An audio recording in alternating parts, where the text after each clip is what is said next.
Yeah. So భవిష్యత్తు శాస్త్రం అని అంటారు ఎస్కటాలజీ గురించి. సో దీంట్లో మనం ఒకటి గమనించాలి. భవిష్యత్తు శాస్త్రం ఇది ఏంటనంటే ఇది క్రమబద్ధ దేవశాస్త్రములో చివరి లెసన్ అన్నమాట. Last lesson. సో దీన్ని గ్రీక్ లాంగ్వేజ్ లో 2 పదాల కలయికనే 2 పదాలు కలయిక ఏమైతే ఉంటుంది ఎస్కటా ఎస్కెటో అని లేకపోతే ఎస్కెటాలజీ ఎస్కటాస్ అని అంటారనమాట. సో ఎస్కటాస్ తర్వాత లోగోస్ ఈ 2 పదాలని కలిపితే ఎస్కటాలజీ అవుతుంది. రైట్. లోగోస్ లోగోస్ అని అంటే శాస్త్రము అని అర్థం. ఎస్కటాస్ అని అంటే అంతిమ విషయాల గురించి స్టడీ చేసేది ఎస్కటాస్. అంటే ఇప్పుడు ఎస్కటాలజీలో దేన్ని డీల్ చేయబోతున్నాము అని అంటే అంతిమంగా చివరిగా జరిగే విషయాలు ఏమైతే జరగబోతున్నాయో దాని గురించి స్టడీ చేసేదే eschatology.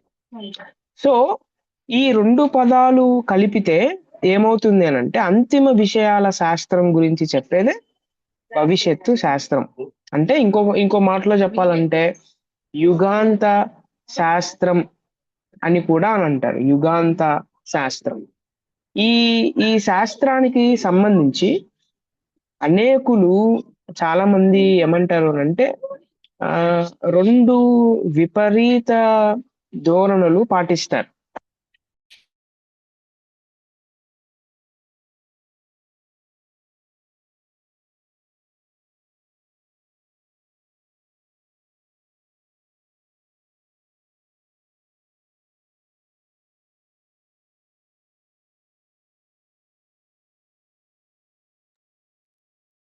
Now you can hear me right. So 2 విపరీత ధోరణులు అంటే రెండు రెండు రకాలుగా వాళ్ళు అర్థం చేసుకుంటారు.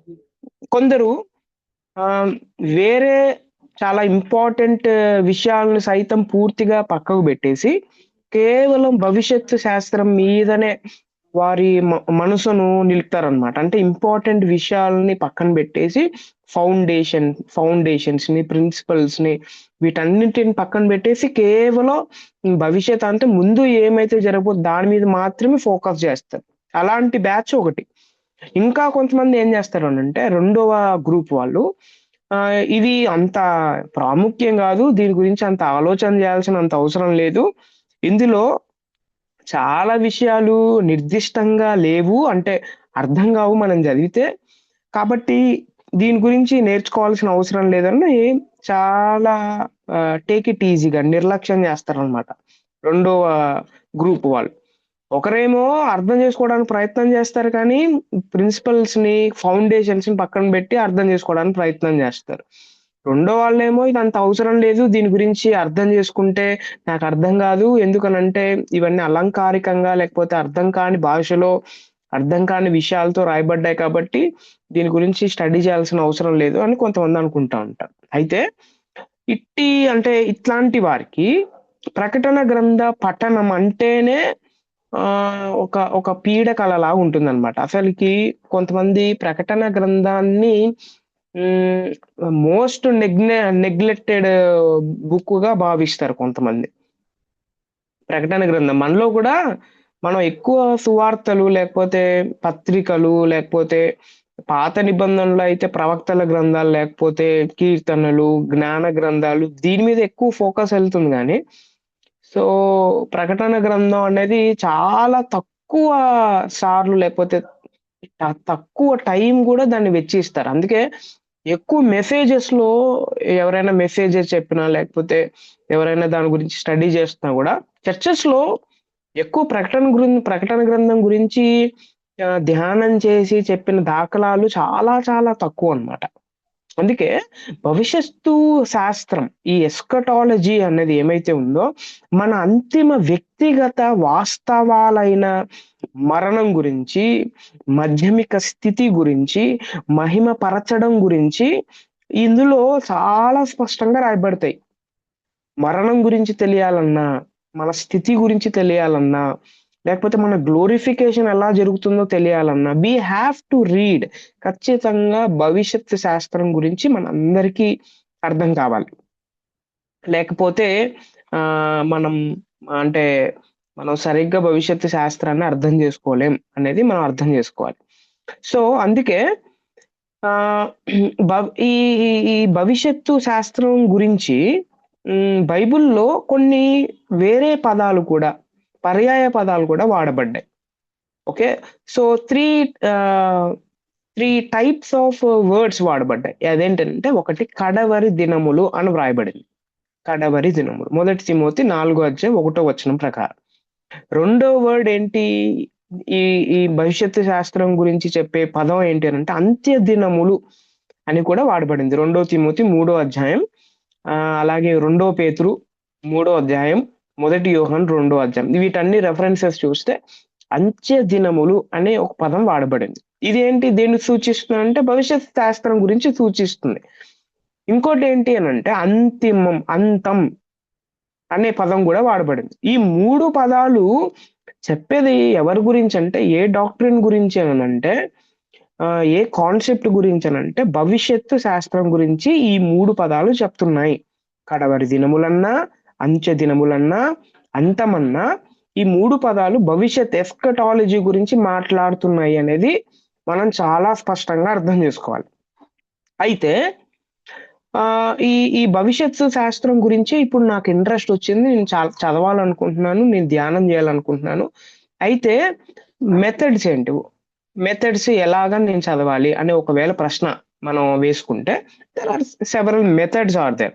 చాలా మెథడ్స్ ఉన్నాయి. దాంట్లో ఏంటి అనంటే వ్యక్తిగత భవిష్యత్తు శాస్త్రం లేకపోతే ప్రాపంచిక భవిష్యత్తు శాస్త్రం అన్నది జాన్ మెకాథర్ లేకపోతే రిచర్డ్ మేహు లేకపోతే బిబ్లికల్ డాక్టర్ అనే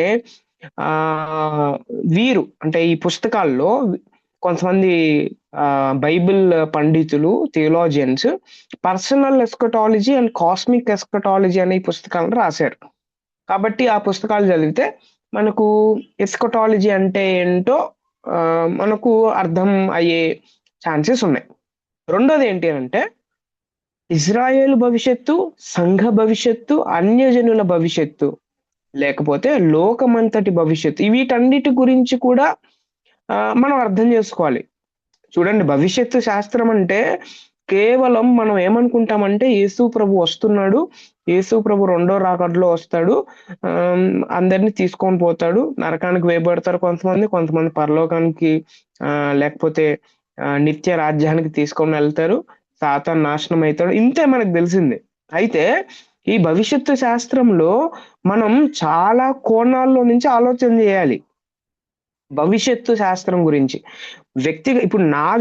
ఇప్పుడు ప్రభువుని నమ్ముకున్న తర్వాత నా వ్యక్తిగత భవిష్యత్తు ఏంటి? ఎవరు చెప్తారు ఈ కాన్సెప్ట్ గురించి అంటే ఎస్కటాలజీ చెప్పిద్ది. ఇప్పుడు వరల్డ్ భవిష్యత్తు ఏంటి? ప్రపంచంలో జరుగుతున్న ఈ ప్రజలు ఎవరైతే ఉన్నారో ఈ ప్రజల గురించి వీరి భవిష్యత్తు ఏంటో నాకు తెలియాలి అంటే వీరు అంతిమంగా చేరే ప్రయాణం లేకపోతే అంతిమంగా వెళ్ళే ఆ గోల్ ఏమైతే ఉందో, ఆ స్థలం ఏమైతే ఉందో వారి గురించి నాకు అర్థం కావాలి అంటే నాకు ఎస్కటాలజీ ఏంటో అర్థం కావాలి. ఇజ్రాయెల్ భవిష్యత్తు ఏంటి? సంఘ భవిష్యత్తు, అన్యజనులు వీటన్నిటి గురించి చెప్పేది ఎవరు అంటే ఎస్కటాలజీ చెప్పేది. ఎస్కటాలజీ అంటే ఒక రకమైన ఎస్కటాలజీ, చాలా ఉన్నాయి ఎస్కటాలజీస్. పర్సనల్ ఎస్కటాలజీ, కాస్మిక్ ఎస్కటాలజీ, తర్వాత క్రొనలాజికల్ ఎస్కటాలజీ అంటే కాలక్రమానుగత భవిష్యత్తు శాస్త్రం అన్నమాట ఇది. ఓకే, టైం బై టైం ఏం జరిగింది అనేది దాన్ని ఎస్కటాలజీ, రైట్. ఇంకొక ఎస్కటాలజీ స్టడీ చేయాలి, బిబ్లికల్ ఎస్కటాలజీ. సో అంటే ఇప్పుడు నేను ఏ ఎస్కటాలజీ గురించి నేర్చుకుంటున్నాను అనేది చాలా ఇంపార్టెంట్. Okay, right. నేను ఏ ఎస్కటాలజీ గురించి ధ్యానం చేస్తున్నాను అనేది చాలా చాలా ఇంపార్టెంట్. నేను ఎస్కటాలజీ అంటేనే కొంతమంది అదే ఎవరైనా ఎస్కటాలజీ గురించి ప్రీచ్ చేస్తున్నారని అనుకోండి, సో అది పర్సనల్ ఎస్కటాలజీయా లేకపోతే కాస్మిక్ ఎస్కటాలజీనా లేకపోతే క్రొనలాజికల్ ఎస్కటాలజీనా లేకపోతే బిబ్లికల్ ఎస్కటాలజీనా? దీన్ని అంత వ్యత్యాసంగా సపరేట్ చేసి మనం ఆలోచన చేస్తే తప్ప నిజమైన ఎస్కటాలజీ, బైబిల్ ప్రకారంగా ఎస్కటాలజీ ఏంటో నాకు అర్థమయ్యే ప్రసక్తే లేదు అనేది మనం అర్థం చేసుకోవాలి. రైట్. ఫర్ ఎగ్జాంపుల్ వీటన్నిటి ఏంటి కొత్త కొత్త పదాలని మనం వాడాం. అయితే ఉదాహరణకి ఎగ్జాంపుల్గా చూడండి, పాత నిబంధన భవిష్యత్తు శాస్త్రం, యేసుక్రీస్తు భవిష్యత్తు శాస్త్రం, పౌలు భవిష్యత్తు శాస్త్రం, యోహాను భవిష్యత్తు శాస్త్రం, ఇట్లాంటివి అంటే ఒక్కొక్కరు ఒక్కొక్క రకంగా మాట్లాడడం జరిగింది, ఒక్కొక్క కాన్సెప్ట్ తో మాట్లాడడం జరిగింది, ఒక్కొక్క సందర్భంలో మాట్లాడడం జరిగింది. సో ఈ ఈ పాత నిబంధన వేరే కాలంలో జరిగింది, యేసు ప్రభువు ఒక కాలంలో ఉన్నారు, తర్వాత పౌలు గారు ఇంకొక కాలంలో, లేకపోతే యోహాన్, టైం డిఫరెన్సెస్ ఉన్నాయన్నమాట. సో మనం కాలక్రమానుగత భవిష్యత్తు శాస్త్ర పద్ధతిని ప్రధానంగా అనుసరిస్తూ ఏం చేస్తామనంటే, మిగతా వాటన్నిటిని ఏమైతే పాత నిబంధన, లేకపోతే యేసుక్రీస్తు కాలంలో, లేకపోతే పౌలు గారు ఉన్న టైంలో, లేకపోతే యోహాన్ గారు ఉన్న టైంలో, వీటన్నిటిని మిళితం చేసి మనం ఏం చేస్తామంటే బిబ్లికల్ ఎస్కటాలజీని మనం స్టడీ చేస్తాం. అంటే బిబ్లికల్ ఎస్కటాలజీ అనేది ఏంటి అనంటే, ఇది పాత నిబంధన భవిష్యత్తు శాస్త్రం గురించి, యేసుక్రీస్తు ప్రభువారు చెప్పిన భవిష్యత్తు శాస్త్రం గురించి, పౌలు గారు చెప్పిన భవిష్యత్తు శాస్త్రం గురించి, అలాగే యోహాను గారు చెప్పిన తన పుస్తకంలో, ఆ పత్రికల్లో, సువార్తల్లో ఏమైతే ఆ కాన్సెప్ట్ ని చెప్పాడో వీటన్నిటిని యాడ్ చేసి మనం ఏం చేస్తామనంటే we will study the eschatology. ఇది చాలా స్పష్టంగా మనం అర్థం చేసుకోవాలి. ఇప్పుడు ఫర్ ఎగ్జాంపుల్ పౌలు ఎస్కటాలజీ మాత్రమే నేను తీసుకొని ఇదే ఎస్కటాలజీ అని చెప్పడానికి లేదు. దీని గురించి ఇది ఎస్కటాలజీ అంటే ఇదే, ఇంకా నాకు ఈ ఎస్కటాలజీ అంత మొత్తం అర్థమైపోయింది అనడానికి లేదు. మనం పాత నిబంధనలో ఏం చెప్పారు, యేసుక్రీస్తు ప్రభువారు ఏం చెప్పారు, పౌలు గారు ఏం చెప్పారు, శిష్యులు ఏం చెప్పారు, చివరి యోహాన్ గారు ఏం చెప్పారు, ఇవన్నీ యాడ్ చేసి మనం ఏం చేస్తామనంటే we will come to one conclusion అనేది మనం అర్థం చేసుకోవాలి. అయితే అసలు క్రైస్తవులు భవిష్యత్తు శాస్త్రాన్ని ఎందుకు పఠించాలి, ఎందుకు అర్థం చేసుకోవాలి, ఎందుకు చదవాలి, ఎందుకు తెలుసుకోవాలి అని అంటే దానికి చాలా రీజన్స్ ఉన్నాయి. ఓకే, చాలా చాలా రీజన్స్ ఉన్నాయి, అవి చూడడానికి ప్రయత్నం చేద్దాం. సో ఫస్ట్ రీజన్ ఏంటి అని అంటే, నెంబర్ 1, భవిష్యత్ కాల విషయాలను చదివే వారికి, లేకపోతే వినేవారికి, లేకపోతే దాన్ని అర్థం చేసుకునే వారికి ప్రత్యేకమైన దీవెనలు ఉన్నాయి కాబట్టి మనం దీని గురించి అర్థం చేసుకోవాలి. ప్రకటన గ్రంథం 1వ అధ్యాయం 3వ వచనం ప్రకారం, లేకపోతే 22వ అధ్యాయం 7వ వచనం ప్రకారం, అక్కడ ఎవరైతే ఎస్కటాలజీ గురించి నేర్చుకోవాలనుకుంటున్నారో వారికి ఆశీర్వాదాలు ఉన్నాయి, వారికి దీవెనలు ఉన్నాయి అని ప్రభువే సెలవిచ్చాడు.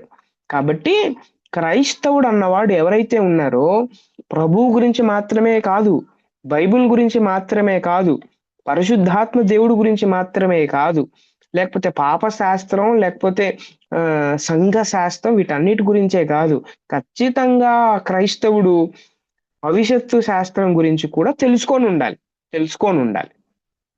రైట్.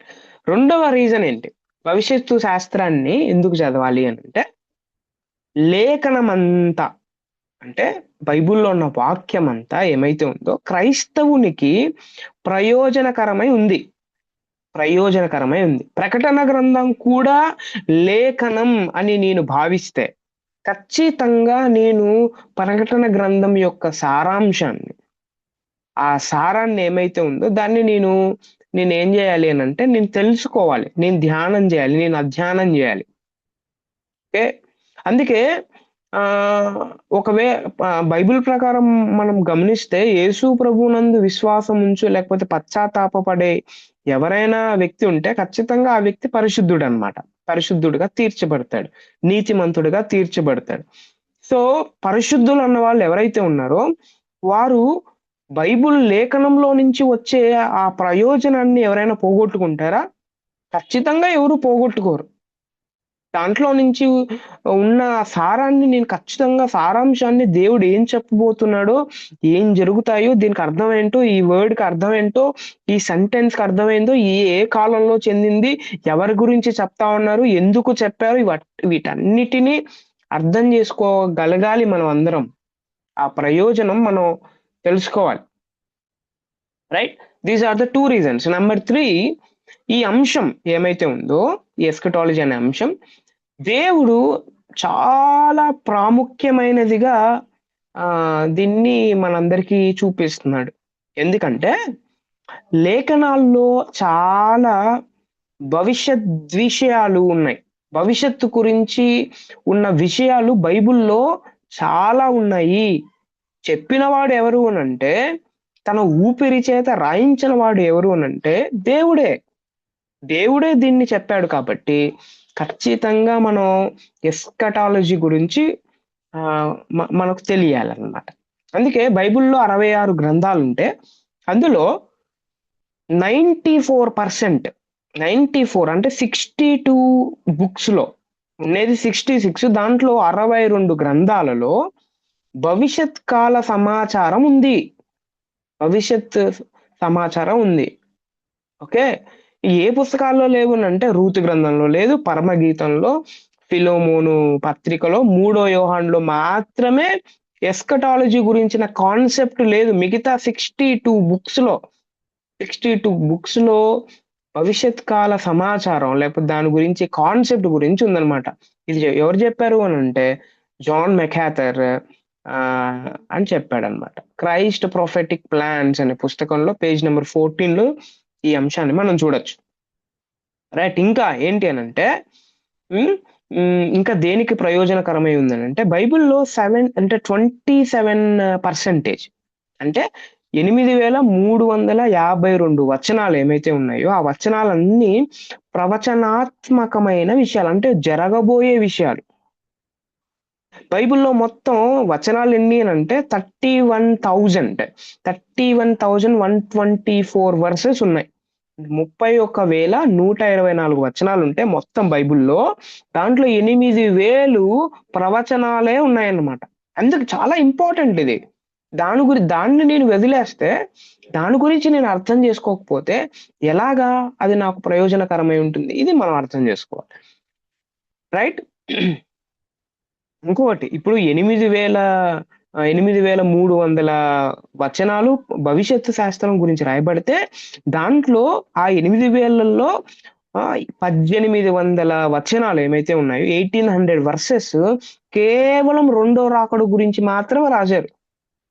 ఉండేది 8,000 దాంట్లో 1,800 దాదాపు 2,000 వచనాలు యేసు ప్రభు యొక్క రెండో రాకడ గురించి రాయబడ్డాయి. అందుకు చాలా ఇంపార్టెంట్. రైట్. కొత్త నిబంధన 9 మంది గ్రంథకర్తలు ఎవరైతే ఉన్నారో, ఆ 9 మంది యేసుక్రీస్తు రెండో రాకడ గురించి రాశారు. యేసుక్రీస్తు ప్రభువారు పాపమంతా భరించడానికి ఆయన ఈ లోకానికి మొదటి రాకడలో ఆయన వచ్చారు. అయితే ఆయన ఆరోహమై ఎళ్ళిపోయిన తర్వాత, ఆయన సింహాసనమందు కుడిపార్శ్వమున కూర్చునిన తర్వాత పరిపాలన చేస్తున్నాడు. ఆయన రెండవసారి వస్తాడు అని 9 మంది న్యూ టెస్టమెంట్ ప్రీచర్స్, న్యూ టెస్టమెంట్‌కి సంబంధించిన రచయితలు ఎంఫసైజ్ చేస్తారు. అందుకే చాలా చాలా ఇంపార్టెంట్ ఎస్కెటాలజీ. రైట్. బైబిల్‌లో రక్షణ శాస్త్రం తర్వాత అంటే సొటీరియాలజీ, రక్షణ శాస్త్రం కదా! సొటీరియాలజీ అంటారు. రైట్. ఈ రక్షణ శాస్త్రం తర్వాత అతి పెద్ద శాస్త్రం, చాలా పెద్ద శాస్త్రం ఏంటనంటే చాలా బిగ్గెస్ట్ చాప్టర్స్ ఉన్న శాస్త్రం ఏంటంటే భవిష్యత్తు శాస్త్రం. అందుకే ఈ భవిష్యత్తు శాస్త్రం గురించి ఈరోజు కొంత మాత్రమే మనం చెప్పుకుంటాం. కొద్దిగా మాత్రమే. నెక్స్ట్ వీక్ అది నేను కంటిన్యూ చేస్తాను. అండ్ 4th రీజన్ ఎందుకు క్రైస్తవులు ఎస్కటాలజీ గురించి చదవాలి అనంటే, ప్రవచనాల్లో ప్రభువు నిజ మహిమను మనం చూస్తాం కాబట్టి. రైట్. ప్రభువు యొక్క నిజమైన స్వరూపాన్ని, నిజమైన మహిమ ఏమైతే ఉంటుందో దాన్ని మనం చూస్తాం. రైట్? మనం చూస్తాం. ఎలాగా? ఎలాగా మనం చూస్తామనంటే, యేసుక్రీస్తు ప్రభువారు మొదటి రాకడలో శరీర ధారణంలో దూతల కంటే తక్కువ వాడిగా, దరిద్రుడిగా మనందరి కోసం ఆయన తక్కువ చేయబడ్డాడు. అయితే రెండవ రాకడలో ఆయన రాజులకు రాజుగా, ప్రభువులకు ప్రభువుగా తన మహిమను కనపరుచుకుంటాడు. దాన్ని మనం చూస్తాం.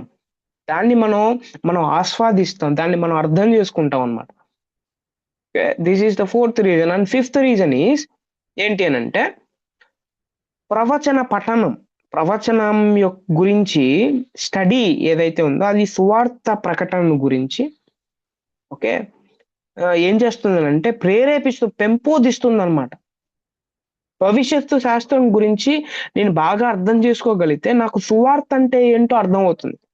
సువార్త అంటే ఏంటో, సువార్త యొక్క ఇంపార్టెన్స్ అంటే ఏంటో, సువార్తని నేను ఎలా ప్రీచ్ చేయాలో, ఎలా నేను అర్థం చేసుకోవాలో, ఎలాగా నేను అన్వయించుకోవాలో నాకు అర్థమవుతుంది. రైట్?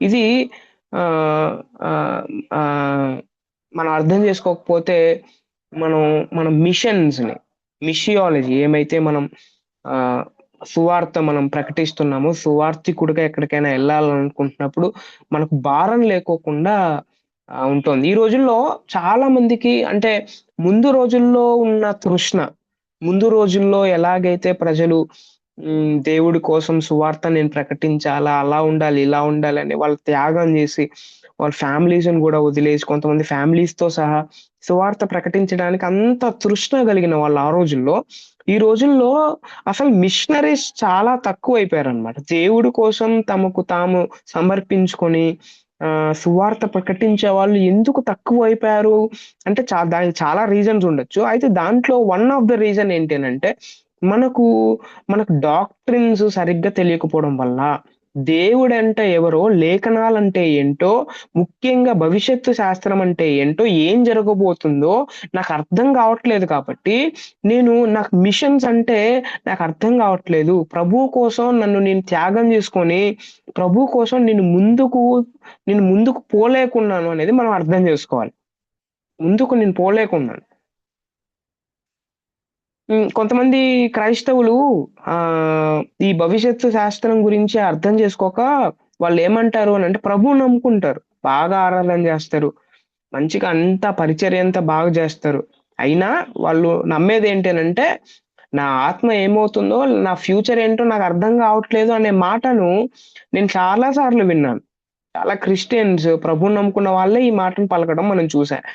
నేనైతే చాలా సార్లు గమనించాను. ఎందుకు అనంటే దే డోంట్ నో ఫ్యూచర్ గురించి ఏంటో వాళ్ళకి తెలీదు. భవిష్యత్తు శాస్త్రం అంటే ఏంటో కూడా వాళ్ళకి తెలీదు.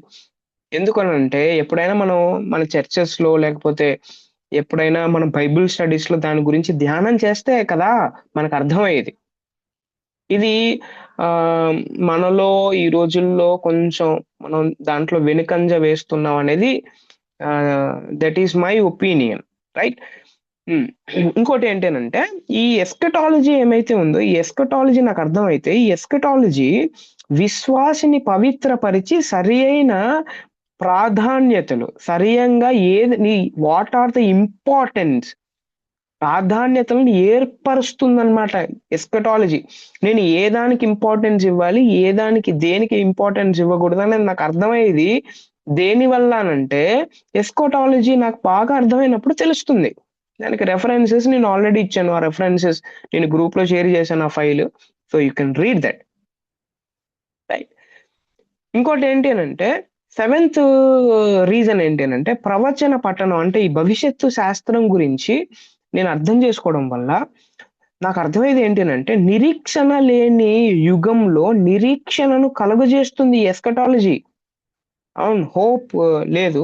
ఏమవుతుందో, నా జీవితం అయిపోతుందో, నా జీవితం యొక్క పర్పస్ ఏంటో, లేకపోతే న న నేను మరణించిన తర్వాత ఏమైపోతాను, లేకపోతే ఇట్లాంటి నిరీక్షణ లేని యుగంలో, ఆన్సర్స్ లేని యుగంలో నిరీక్షణను, హోప్‌ని కలుగజేసేది ఏంటి అనంటే ఎస్కటాలజీ కలుగజేస్తుంది. Hope. Okay. And eighth reason చూడండి. ఈ ఎస్కటాలజీ వాక్య విరోధ మత విశ్వాసాలకు అంటే తప్పుడు బోధలకు, అసత్య ప్రవక్తలకు వ్యతిరేకంగా మనం పోరాడటానికి మనలను సిద్ధపరుస్తుందన్నమాట. ఈ ఎస్కటాలజీలో అబద్ధ ప్రవక్తలు, అబద్ధ బోధకులు ఏం బోధిస్తారు? ఎలాగా మనుషుల్ని త్రిప్పుతారు? ఎలాగా వారు వాళ్ళ కాన్సెప్ట్స్ ఏంటి? ఇవన్నీ మనకి ఎక్కడ తెలుస్తాయనంటే, ఎలాగా వారు మోసం చేస్తారు ప్రజల్ని అనంటే ఎస్కటాలజీ మనకు చెప్తుంది. ఎస్కటాలజీ చెప్పిద్ది. అందుకే క్రైస్తవులు అన్న వాళ్ళు ఎవరైతే ఉన్నారో, క్రైస్తవులు ఖచ్చితంగా ఎస్కటాలజీ గురించి నేర్చుకోవాలి. రైట్? అండ్ అంటే ఎందుకు అంటే ఆ పాయింట్ ఎందుకు చెప్పాను అనంటే, సో 19th సెంచరీలో అంటే 19th సెంచరీ ముగింపులో ఒక గ్రూప్ అంటే యెహోవా సాక్షులు అనే గ్రూప్ వచ్చి వాళ్ళు ఏం చేశారంటే ప్రకటన గ్రంథం 7వ అధ్యాయంలో ఉన్న ఆ 1,44,000 మంది ఎవరైతే ఉన్నారో వారందరూ మేమే ఇంక ఎవ్వరు పరలోకానికి, ఎవ్వరు నిత్య రాజ్యానికి వెళ్ళరు అని వాళ్ళు చెప్తా ఉన్నారనమాట. ఓకే. ఓకే. అర్థమవుతుంది కదా! సో, ఇప్పుడు యెహోవా సాక్షులు అన్న వాళ్ళు 1,44,000 మంది వారే నిత్య రాజ్యానికి అర్హులైతే, మిగతా వాళ్ళెవరు? అంటే ఇట్లాంటి అబద్ధపు బోధలు గురించి అది అంటే వారిని ఎదిరించి లేకపోతే వారికి సత్య బోధను లేకపోతే మన సంఘంలో, మన ఊరిలో, బైబిల్ స్టడీస్‌లో సత్యవాక్యం నేను ఎలా ప్రీచ్ చేయగలను?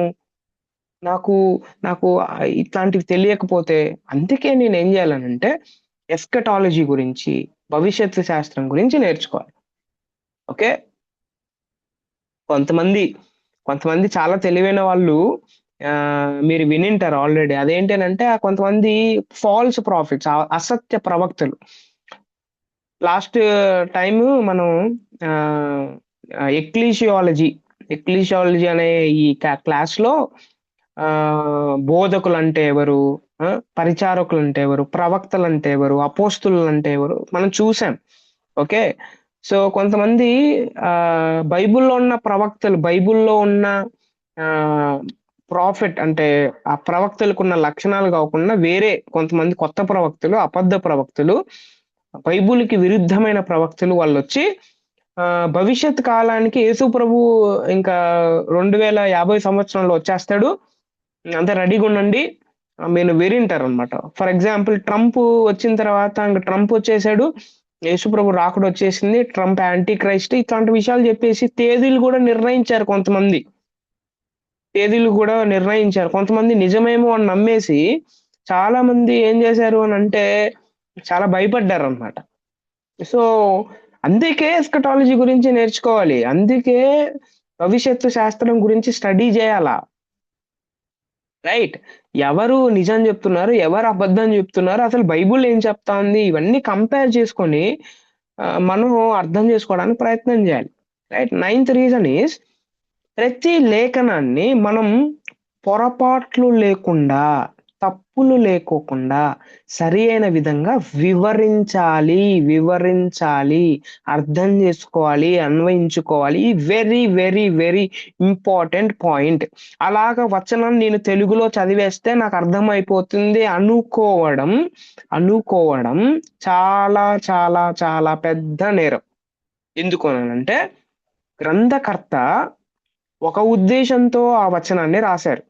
గ్రంథకర్త ప్రజలకి వివరిస్తున్న ఆ సందర్భం వేరు. రైట్. దేవుడు ఒక ఉద్దేశంతో ఆ వచనాన్ని రాయించాడు. అందులో ఉన్న సత్యం వేరు. దాన్ని నేను అర్థం చేసుకోకుండా ఇది ఏ సందర్భంలో వాడబడింది? ఎవరు రాశారు? ఎందుకు రాశారు? ఎవరికి చెప్తున్నారు? దాంట్లో సత్యం ఏంటి? ఇప్పుడు నేనేమి అర్థం చేసుకోవాలా? ఈ విషయాల్ని పక్కన పెట్టేసి నాకు వాక్యం అర్థమైపోయింది అని నేను అనుకుంటే నేను ఒక భ్రమలో ఉన్నాను. నేను సత్యంలో లేను. నేనేదో మిస్ అవుతున్నాను అని నేను అర్థం చేసుకోవాలి. అందుకే ఒక వ్యక్తి ఇలా అన్నాడు. ఏమన్నాడు అనంటే, ఎప్పుడైతే వాక్య సత్యాన్ని నేను మిస్ అవుతున్నానో, ఎప్పుడైతే నేను వాక్యంలో ఉన్న సత్యాన్ని నేను మిస్ అవుతున్నానో, అప్పుడు ఆ వాక్యం ఎవరు? దేవుడు కదా! నేను దేవుణ్ణి మిస్ అవుతున్నాను అని చెప్పాడు ఒక వ్యక్తి. Okay. When I am missing the word of God, I am missing God. నేను దేవుడినే మిస్ అవుతున్నాను. అందుకే చాలా సీరియస్‌గా, చాలా చాలా క్లారిటీగా ఆ! చ మనం చాలా జాగ్రత్తగా మనం అర్థం జేసుకోవాలనమాట. ఆ వచనం ఏంటో నాకు అర్థం కావాలంటే చాలా చాలా పుస్తకాలున్నాయి. దాన్ని గ్రీకు, హీబ్రూ లేకపోతే అరామిక్ భాషలు నేర్చుకొని చాలా మంది కామెంటరీస్ రాసారు. కష్టపడి రాసారు. సో, వాటన్నిటిని మనం చదువుకోవాలి. ఆ సత్యం వారు ఇలా చెప్పారు. అయితే ఇప్పుడు నేను ఈ ఈ మోడ్రన్ ఏజ్‌కి ఇది నాకెలాగా అర్థమవుతుంది? ఎలాగ నేను అన్వయించుకోవాలి అనేది చాలా స్పష్టంగా నేను అర్థం చేసుకోవాలి. Right. This is very important point. రెండో తిమోతి రెండవ గ్రంథం రెండవ రెండవ అధ్యాయం 15 వచనం ప్రకారం పొరపాట్లు లేకోకుండా నేను వివరించగలగాలి, అర్థం చేసుకోగలగాలి, తర్వాత అన్వయించుకోవాలన్నమాట. రైట్. 10థ్ ఏంటి అనంటే చివరి రీజన్ క్రైస్తవులు ఎందుకు భవిష్యత్తు శాస్త్రాన్ని అర్థం చేసుకోవాలి అనంటే బైబుల్‌లో ప్రాధాన్యత లేని, పనికిరాని విషయాలు ఏవీ లేవు. ఫస్ట్ పాయింట్ అది గుర్తుపెట్టుకోవాలి మనం. పనికిరాని విషయాలు బైబుల్‌లో లేదు. కొంతమంది మత్తయి సువార్త ఒకటో అధ్యాయం అసలు చదవరు. దాని గురించి అధ్యయనం చేయరు. ఏ గ్రంథకర్త కూడా లేకపోతే ఈ ఈ అంటే ఈ రోజుల్లో క్రిస్మస్ మెసేజుల్లో మీరు వింటా ఉంటారు. ఎవరైనా ఇప్పటి వరకు అతి తక్కువ ఒకటో, రెండో, మూడో మెసేజులు మాత్రమే మత్తయి సువార్త ఒకటో అధ్యాయం లేకపోతే లూకా సువార్త మూడో అధ్యాయం మీద వారు ధ్యానం చాలా చాలా తక్కువ. ఎవ్వరు ధ్యానం జేయరు. ఎందుకనంటే అది నాకేంటి అదంతా వంశావళుల గురించి. దాంట్లో ఏముంది? దీంట్లో నుంచి వాక్యం ఏం తీస్తాం? దీంట్లో నుంచి వాక్యాన్ని ఏం అన్వయించుకుంటాం అని చాలామంది పక్కన పెడతా ఉంటారు. ఫస్ట్ మన మైండ్‌లో నుంచి ఒక ఆలోచన, ఒక చెడ్డ ఆలోచనని పక్కన పెట్టేసేయాలి. అదేంటి అనంటే బైబుల్‌లో ప్రాధాన్యత లేని లేకపోతే పనికిరాని విషయాలు లేవు ఫస్ట్ పాయింట్. అది మనం అర్థం జేసుకోవాలి. ఓకే. బైబుల్‌లో విశ్వాసులకు ఆహ్, చా ఆప్షనల్ థింగ్స్ అంటే ఆప్షనల్ ఇది మంచిది. దీని తర్వాత ఇది మంచిది. ఈ వచనం మంచిది. నెక్స్ట్ వచనం సరిగ్గా బాలేదిది. మూడో వచనం బావుంది. నేను ఒకటో వచనాన్నే సరిగ్గా అట్లాంటి ఆప్షనల్‌గా చదవడానికి కాదు బైబుల్. ఓకే.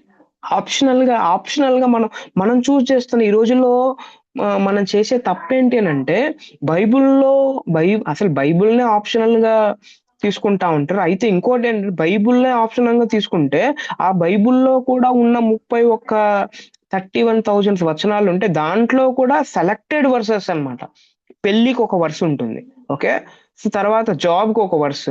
తర్వాత ఏమన్నా అంటే కృంగుబాటు లేకపోతే బాధ అప్పుడు ఇంకొక వరుసలనమాట. అంటే మిగతా వరుసలు మనం చదవమా అనంటే దానికి ఆన్సరు మనకు బైబుల్ మీద అంత ఇంట్రెస్ట్ ఉందన్నమాట. బైబుల్ అంటే మనం అంత ఇష్టపడుతున్నాం. అందుకే మనం మనం వెనుకంజలో సరిగ్గా అర్థం చేసుకోలేం.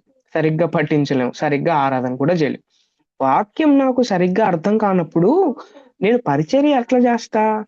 వాక్యం నాకు సరిగ్గా అర్థం కానప్పుడు నేను ఆరాధన ఎట్లా చేస్తాను? వాక్యం నేను సరిగ్గా అర్థం చేసుకున్నప్పుడు నేను బోధిస్తాను? వాక్యం సరిగ్గా నేను సెలెక్టెడ్ వర్సెస్ నాకట్లా అర్థమవుతుంది. అండ్ నేను ఆప్షనల్‌గా అంటే ఇది మల్టిపుల్ చాయిస్ లాగా ఏ కాకపోతే బి, బి కాకపోతే సి, సి కాకపోతే డి ఇలా ఆప్షనల్స్‌గా నేను తీసుకుంటూ పోతుంటే నేనెప్పటికి బాగుపడతాను? నేను ఎప్పుడు సువార్త ప్రకటిస్తాను? ఎప్పుడు ప్రజల్ని రక్షిస్తాను? ఎప్పుడు నన్ను చూసి దేవుడు సంతోషిస్తాడు? ఈ ప్రశ్నలన్నీ మనం వేసుకోవాలి. అందుకే పౌలు గారు దేవుని సంకల్పమంతా బోధించాడు. పౌలు గారు ఆప్షనల్‌గా బోధించలే ఆయన. సంకల్పం మొత్తం, సారాంశం మొత్తం, వివరణ మొత్తం బోధించాడన్నమాట ఆయన. ఇది మనం అర్థం జేసుకోవాలి. ఇందులో మనం సరిగ్గా లేకపోతే మనం అంటే కొంచెం వెనుకంజలో ఉన్నామనేది మనం అర్థం జేసుకోవాలి. అయితే ఇవన్నీ ఈ రీజన్స్ అన్నీ చదివిన తర్వాత ఇప్పుడు మన స్పందన ఎలా ఉండాలి? మన స్పందన ఏంటి? ఇప్పుడు నేనేం జేయాలి? అనే ప్రశ్న ఒకవేళ అడిగితే శ్రద్ధతో మెలకువగా ఉండాలి. అంటే నిద్ర మేలుకో అని గాదక్కడ. అంటే అదే మన మన మన ఆలోచనలన్నీ ఏంటి అనంటే మెలకువ అనంటే నిద్ర మేలుకోవడం అని అనుకుంటాం. అక్కడే ఉండిపోయాం మనం. మెలకువ అనేది చాలా సందర్భాలలో వాడతారనమాట. ఇక్కడ మెలకువ అనే మాట నిద్ర గురించి గాదు. మెలకువ అనంటే మైండ్‌ని కొంచెం కాన్సంట్రేషన్ చేసి నెగ్లెక్ట్ జేయకోకుండా ఉండాలి అనే అర్థంతో రాయబడింది. శ్రద్ధతో మెలకువగా ఉండాలి. ఇంకోటి ఏంటి అంటే సిద్ధంగా ఉండాలి. మూడోది ఏంటి అంటే సేవ చేస్తూ ఉండాలి. ఈ 3 పాయింట్స్ చాలా చాలా ఇంపార్టెంట్. ఇప్పుడు మనం చేయాల్సిన పాయింట్ శ్రద్ధతో మెలకువగా ఉండాలి, సిద్ధంగా ఉండాలి, అలాగే సేవ చేయాలి. రైట్? అయితే ఓవర్ వ్యూ ఒకసారి మనం చూడ్డానికి ప్రయత్నం చేద్దాం. Over view. Yeah, right. ఇంతవరకు మీకు అర్థమైందా కొంచెం అయినా? ఓకే, వాయిస్ క్లారిటీ ఉంది కదా? ఇంతవరకు మీకు అర్థమైందా? Anybody can respond. అర్థమైంది సార్, క్లారిటీగా ఉంది సార్. యా. సో నా ఇప్పుడు ఎస్కటాలజీ ఎందుకు చదవాలి, అసలు క్రైస్తవుడు ఎందుకు ఫోకస్ చేయాలి, ఇప్పుడు నేను ఏం చేయాలి, ఏ స్పందన చూపించాలి అనేది మనం చూసాం. ఇప్పుడు ఏంటంటే సెకండ్ లెసన్ లో ఈ ఎస్కటాలజీలో ప్రవచన సంఘటనల యొక్క అవలోకనం అని అంటే over view of prophetic event. అంటే ప్రవక్తలు చాలా చెప్పారు, చాలా సంఘటనలు జరిగాయి, దాని గురించి మొత్తం ఒక రకంగా నాకు అర్థం కావాలంటే ఎలాగని నేను అర్థం చేసుకోవాలనంటే ఫస్ట్ వన్ ఎలాగనంటే ఫస్ట్ సంఘము ఎత్తబడటం, ర్యాప్చర్ అని అంటారు దాన్ని. ఓకే, దాని తర్వాత సంఘమునకు క్రీస్తు ఎప్పుడైతే సంఘం ఎత్తబడుతుందో ఆ సంఘానికి క్రీస్తు తీర్పు తీరుస్తాడు, జడ్జిమెంట్ సీట్ ఆఫ్ క్రైస్ట్ అంటారు దాన్ని. దాని తర్వాత 7 ఏండ్ల శ్రమకాలం. ఓకే, తర్వాత క్రీస్తు భూమిపైకి రెండోసారి రావడం. ఓకే, రిటర్న్ ఆఫ్ క్రైస్ట్ అని అంటారు దాన్ని. అది జరిగిన తర్వాత క్రీస్తు యొక్క సహస్ర పాలన అంటే 1000 ఏండ్ల పాలన ఉంది కదా, ఆ 1000 ఏండ్ల పాలన జరిగింది. దాని తర్వాత పాపుల అంతిమ తీర్పు జరుగుతుంది, పాపుల అంతిమ తీర్పు. దాని తర్వాత దేవుని నిత్య రాజ్యము లేదా నిత్య స్థితి, ఎటర్నల్ కింగ్డమ్ ఉండిపోతుంది. ఓకే, అంటే ఇప్పుడు ఈ భవిష్యత్తు శాస్త్రంలో 7 లెసన్స్ పాయింట్స్ అని మనం స్టడీ చేస్తాం. ఒకటి ర్యాప్చర్ గురించి, సంఘం ఎత్తబడటం గురించి, 7 ఏండ్ల శ్రమకాలం గురించి, తర్వాత క్రీస్తు భూమిపైకి రెండోసారి రావడం గురించి, 1000 ఏండ్ల పరిపాలన గురించి, పాపుల అంతిమ తీర్పు గురించి, తర్వాత నిత్య రాజ్యం గురించి మనం స్టడీ చేస్తాం. ఈ ఎస్కటాలజీలో ఇవి జరిగేది, ఇవి మనం స్టడీ చేయబోతున్నాం. ఓకే, అంటే వీటితో పాటు ఇవేనా, మిగతావి లేవా అని అంటే ఇంకా ఉన్నాయి, దీంట్లో సమకూర్చబడి ఉన్నాయి అన్నమాట. Okay, right. సో అయితే ఈ భవిష్యత్తు శాస్త్రం యొక్క వ్యవస్థలు, ఆర్గనైజేషన్స్ లేకపోతే సిస్టమ్స్ ఏమైతే ఉన్నాయో అవేంటి అని అంటే ఇలా ఉన్నాయి. ఫస్ట్ వన్ ఏంటంటే ప్రీమిలియనిజం అని అంటారు, పూర్వ సహస్రాబ్దివాదం అని అంటారు. అంటే 1000 ఏండ్ల పరిపాలన జరక్క ముందు ఏం జరుగుతుంది అనేది చెప్పేది, అది వాదం అన్నమాట. తర్వాత 1000 ఏండ్ల పరిపాలన అయిపోయిన తర్వాత ఏం జరుగుతుంది, అది ఇంకో వాదం అన్నమాట. ఇంకోటి ఏంటంటే అసలు 1000 ఏండ్ల పరిపాలనే లేదు అని చెప్పేవాళ్ళు కొంతమంది ఉన్నారు. ఓకే, సో ఈ వ్యవస్థల భవిష్యత్తు శాస్త్రంలో ప్రాథమిక వాదములు అంటే కొంతమంది 1000 ఏండ్ల పరిపాలనకు ముందు జరుగుతుంది రెండో రాకడ అని చెప్పేవాళ్ళు కొంతమంది ఏమో 1000 ఏండ్ల పరిపాలన జరిగిన తర్వాత రెండో రాకడ వస్తుందని కొంతమంది, అసలు 1000 ఏండ్ల పరిపాలన లేదు అని చెప్పేవాళ్ళు కొంతమంది అనమాట. ఓకే, ఇది వాదాలు అనమాట. దీంట్లో ఏది నమ్మాలి ఏది నమ్మకూడదు అని that is your decision. Okay, that is your decision. అయితే వాక్యం ప్రకారం మనం అర్థం చేసుకోవడానికి ప్రయత్నం చేస్తున్నాం, రైట్. ఇంకోటి ఏంటంటే ఈ భవిష్యత్తు శాస్త్రంలో మనం 2 థియాలజీల గురించి నేర్చుకుంటాం, 2 దేవశాస్త్రం. ఒకటి కవనెంట్ నిబంధన దేవశాస్త్రం గురించి నేర్చుకుంటాం. ఓకే, దాంట్లో ఇది రెండో పాయింట్. ఇంకోటి ఏంటంటే డిస్పెన్షనాలిజం అని అంటారు, యుగ సంబంధిత దేవశాస్త్రం అని అంటారు. ఆ థియాలజీ గురించి కూడా మనం నేర్చుకుంటాం ఈ ఎస్కటాలజీలోనే. ఓకే, ఏం టెన్షన్ పడాల్సిన అవసరం, స్లోగా మనం వెళ్దాం, స్లోగా. ఇది వెరీ బిగ్ చాప్టర్, అవసరమైతే 3 వీక్స్ కూడా మనం టైం తీసుకోవడానికి ప్రయత్నం చేద్దాం, రైట్. యా, ఇంతవరకు సెకండ్ లెసన్ వరకు అర్థమైందా? సెకండ్ లెసన్ వరకు యా ఒకవేళ అర్థమవుతుంది ఎవరైనా చెప్తే I will move forward. Anybody? Sir అర్థమవుతుంది సార్. యా. అయితే ya, okay Sandeep, thank you. Prophecy, basic principles for understanding the prophecy. Okay, ఈ రోజులకి చాలా చాలా అవసరమైంది. ప్రాఫెసీలు, ప్రవచనాలు చెప్పేవాళ్ళు చాలా మంది బయలుదేరారు. కొంతమంది ప్రాఫిట్లను పేరు పెట్టుకొని ఏదేదో చేస్తా ఉన్నారు, ప్రజల్ని మోసం చేస్తున్నారు కూడా కొంతమంది. సో అసలు ఏం జరుగుతా ఉంది బైబిల్ ప్రకారం, ఎట్లా దీన్ని అర్థం చేసుకోవాలి, వి విల్ సీ. మనం అర్థం చేసుకోవడం ప్రయత్నం చేద్దాం. అయితే ప్రవచన గ్రహింపు కొరకు ప్రాథమిక వివరణ సూత్రాలు ఏంటి అని అంటే, నెంబర్ 1, ప్రధానంగా 2 వివరణ పద్ధతులు సంఘ చరిత్ర కాలమంతా కనబడతాయి. 2 రకాలుగా దీన్ని అర్థం చేసుకున్నారనమాట. ఓకే, నెంబర్ 1 ఏంటంటే ఆధ్యాత్మిక లేదా అన్యార్థ వివరణ, అంటే స్పిరిచువల్ లేకపోతే అలగారికల్, ఓకే, అలంకారికంగా అర్థం చేసుకున్నారు దీన్ని. ఓకే, అలంకారికంగా ఆధ్యాత్మికత గురించి అంటే స్పిరిచువల్ ప్రాఫెసీ గురించి కొంతమంది అర్థం చేసుకున్నారు. ఖచ్చితంగా దీని గురించి మనం తెలుసుకోవాలి. ఎలాగా, హౌ అని అంటే ఫిలో ఫిలో ఓకే, ఫిలో అంటారు దీన్ని, ఫిలో. దీని గురించి విల్సి, రైట్, బాగా అర్థం చేసుకోవాలి. ఇది ఒక్క పాయింట్, చిన్న పాయింట్ కాన్సెప్ట్ మిస్ అయిపోయినా ఎస్కటాలజీలో ఈ బేసిక్ ప్రిన్సిపల్ ఆఫ్ ప్రాఫెసీ నాకు అర్థం కాదు, రైట్. యా, ఫిలో అనే ఈ బైబిల్ పండితుడు, ఫిలో బైబిల్ పండితుడు, ఆయన ఒక స్కాలర్, చర్చ్ ఫాదర్. ఈయన క్రీస్తు పూర్వం 10 నుంచి క్రీస్తు పూర్వం 50, అంటే సారీ క్రీస్తు శకం 50 సంవత్సరం వరకు ఆయన ఉన్నారు. అయితే అలెగ్జాండ్రియాలో ఫిలో జూడియస్ అని పిలువబడే ఒక యూదుడు. ఈయన ఎవరంటే యూదుడు అనమాట, ఆయన ఫిలో. ఈయన అసలు గ్రీకుల సంస్కృతి ఆలోచన విధానానికి ప్రభావితుడు అయ్యాడు. ఫస్ట్ పాయింట్, ఈయన యూదుడు, ఫిలో అనే వ్యక్తి.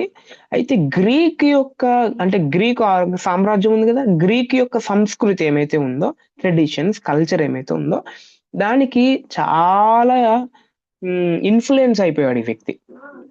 ఇన్ఫ్లుయెన్స్ అయిపోయిన తర్వాత గ్రీకు తాత్వికుడైన ప్లేటో ఉన్నాడు కదా, గ్రీకు తాత్వికుడు, ఓకే, స్కాలర్ ప్లేటో అనుచరుడుగా ఉండేవాడు ఈయన. యూదుడు గ్రీకు తాత్వికుడైన ప్లేటో అనుచరుడు, అంటే ఫాలోయర్ గా, శిష్యుడుగా ఉన్నాడు ఈయన. అతడు మిస్టిక్, అంటే మేక్షకామి కూడా. అంటే మిస్టిక్ అని అంటే ఏంటి, మిస్టిక్ అని అంటే మ్యాజిక్స్ గురించి నమ్మేవాళ్ళు. ఓకే, ఇది గుర్తుపెట్టుకోవాలి. అతడు అన్యార్థ వివరణ, అలంకారిక వివరణను అనుసరించేవాడు అనమాట, అలంకారికంగా అర్థం చేసుకున్నాడు అనమాట. ఎవరు, ఫిలో అనే వ్యక్తి. కొన్ని క్రైస్తవ గుంపులు, అంటే కొన్ని గ్రూప్స్, క్రిస్టియన్ గ్రూప్స్, యూదుల కర్మకాండ ఆచార వాదానికి వ్యతిరేకంగా ఈయన వ్రాసిన గ్రంథాలను వాడినందున ఆనాటి యూదా మత బోధకులు ఆయన గ్రంథాలను త్రోసిపుచ్చారు. ఇంకొకసారి బాగా అర్థం చేసుకోవాలి. కొన్ని క్రిస్టియన్ గ్రూప్స్ యూదుల యొక్క కర్మకాండ ఆచారవాదులకు వ్యతిరేకంగా ఫిలో రాసిన గ్రంథాలు కొన్ని ఉన్నాయి. ఆ గ్రంథాలను తీసుకొని ఏం చేశారు అని అంటే, క్రిస్టియన్ ని ఎలా సమాధి చేయాలా, ఇట్లాంటివన్నీ వాళ్ళు వాడినందున యూదులు ఏం చేశారంటే, ఫిలో యూదుడు కదా, యూదుడు ఈ ఫిలో రాసిన గ్రంథాలు ఏమైతే ఉన్నాయో ఇది తప్పు, ఇది ఎవరు పాటించద్దండి అని త్రోసిపుచ్చారు. ఆయన తన యూద మూలాలకు నమ్మకంగా ఉన్నా కూడా ఆలోచన విధానం అంతా ఎవరిది అంటే గ్రీకులది. ఎందుకు, ప్లేటో యొక్క ఫాలోవర్ గా, ప్లేటో యొక్క శిష్యుడుగా ఈయన ఉన్నాడు కదా, పుట్టింది యూదుడుగా, కానీ ఈయన పెరిగింది, ఈయన ఆలోచన విధానం ఎట్లా అని అంటే మొత్తం గ్రీకుల్లాగే ఆలోచన చేస్తాడు. ఓకే, కొంతమంది చాలా ఎవాంజలికల్స్, ఓకే, చాలా మంది సువార్థికులు ఎవరైతే ఉన్నారో ఫిలో అనే ఈ వ్యక్తిని చాలా మంది ఒప్పుకోరు అనమాట. ఓకే, ఒప్పుకోరు. ఒకవేళ ఒప్పుకోరు అని చెప్తున్నా కూడా మరోవైపు మీరు ఆలోచన చేస్తే ప్రవచన వివరణ పద్ధతి వచ్చేసరికి ఆయనను ఇంకనూ అనుసరిస్తానే ఉన్నారు. అలంకారికంగానే ఇది ఉంది. అంటే ఇది దీనికై ఉండొచ్చు, అలంకారికంగా వాడబడిందని ఫిలో ఐడియాలజీని వాడుతా ఉన్నారు చాలా మంది. ఇది ఫిలో గురించి. ఓకే. ఇప్పుడు మీరు అర్థం చేసుకోవాలి. ఫిలో ఎవరు? ఫిలో ఎవరు? ఎనీబడీ ఎవరైనా చెప్పొచ్చు? ఫిలో ఎవరు? ఫిలో ఎవరు? ఫిలో ఉన్నారా? వింటున్నారా? ఫిలో అనే ఈ బైబిల్ పండితుడు యూదుడు.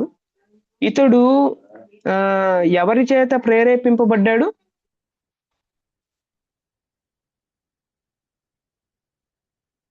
ఉన్నారా క్లాస్ లో? కిషోర్, మనోజ్, పావని, సందీప్. ప్లేటో అన్న ప్లేటో.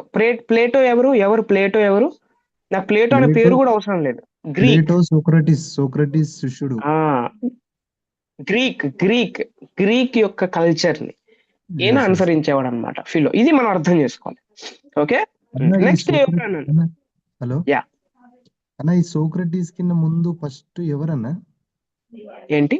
అది తర్వాత చెప్తాను, నేను చెప్తాను. I will tell you.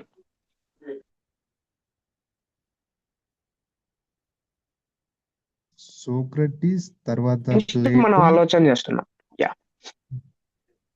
Yeah ya please mute your phone, Sandeep.